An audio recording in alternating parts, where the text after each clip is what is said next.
আপনারা ঠিকঠাক মতন খেলাধুলা করবেন, যাতে করে খেলার মধ্যে এলাকার লোকজন সম্পাদক পূর্বাঞ্চল যুব সংঘ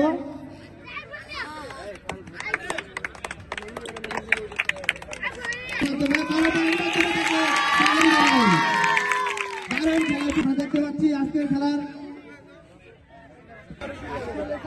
আমি এক একে রেফারিদের স্টেজে আসার জন্য অনুরোধ জানাচ্ছি, যারা খুব কষ্ট করে আসতে ছিলেন জীবন ভুইয়া আমন্ত্রিত থেকে আসেন সবার মাধ্যমে পুরস্কার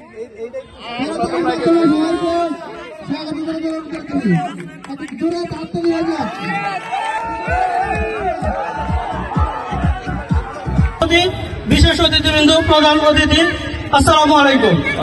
সময় সংক্ষিপ্ততার কারণে, নামাজের টাইম হয়ে যাওয়ার কারণে আমরা সমস্ত প্রোগ্রামটাই ছোট করে আর নিচ্ছি। আজকের যেই খেলা উপহার দিচ্ছেন, আমি নিজেও ফুটবল প্রেমিক।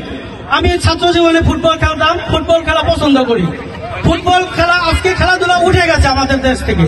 খেলাধুলা উঠে যাওয়ার কারণে বেকারত্ব যেই অজুহাত দিয়ে মোবাইলের দিকে ছেলেমেয়েরা ঢুকছে, এরা আমাদের মাদকের দিকে ঢুকছে, এরা আমাদের জন্য একটা খারাপ নজির হয়ে দাঁড়াচ্ছে।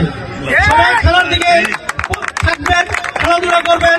খেলাধুলা করলে আমাদের এই শরীর চর্চা হয়, ব্রেন ভালো থাকে, লেখাপড়ার দিকে মনোযোগী হয়, বেকারত্বের দিকেও মানুষের দূরত্ব কমে। কারণ খেলাধুলা যদি থাকে তাহলে খেলাধুলা থেকে অনেক শিক্ষা নেওয়া যায়, কর্মজীবনে যাওয়া যায়। তবে যাই হোক, আজকের এই সমস্ত প্লেয়ারদেরকে ধন্যবাদ জানিয়ে, সবাই ভালো খেলছেন। আর খেলার মধ্যে হার জিত থাকবেই। খেলতে গেলে সবাই তো আর জিতবে না, কেউ হারবেও।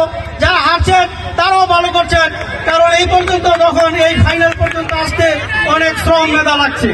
তো যাই হোক, সবার প্রতি আমি আমার কৃতজ্ঞতা জ্ঞাপন করছি।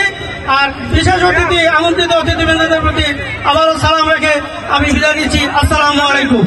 আসসালামু আলাইকুম। উপস্থিত মাননীয় প্রধান অতিথি এবং উপস্থিত সম্মানিত অতিথিবৃন্দ, আজকে এই প্রধান খেলা, আজকে এই প্রধান পুরস্কার বিতরণের মাধ্যমে আজকের এই অনুষ্ঠান সমাপ্ত ঘোষণা করছি। আসসালামু আলাইকুম।